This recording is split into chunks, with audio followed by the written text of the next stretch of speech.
काय नाही, चाललो होतो जरा बार्शीला. का रे? काय नाही, चाललो थोडं बघा, एक जण बघतो ते बार्शीला. दिवरुषाकडे चाललाय काय? हा. अरे नेमकं झालं काय ते तरी सांगा आम्हाला.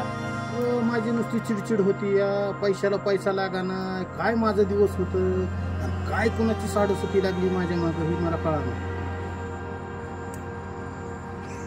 तुला एक सांगू का? बोल की. तुला राग नाही ना येणार?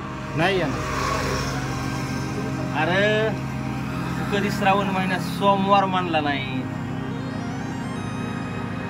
माहित तसलं पाप केलंच की रे. हा, आणि आता त्या पापाची खेळ काय सिद्ध मिळावं म्हणून देवऋषाकडे बघायला चाललाय. नाही तेव्हा नाही तसली पाप केली, आणि आता ह्या देवऋषाकडे पळून त्या देवऋषाकडे पळून चालत नाहीत अशा गोष्टी. होय, एक लक्षात ठेवू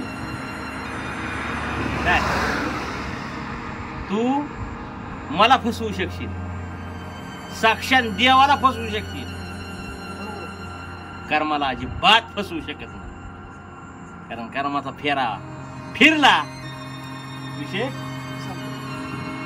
इथं तिथं पळून काय होत नसतं रे. अगोदर केलेल्या कर्माची फळं आपण आता बघतोय. चाललाय देवऋषाकडे.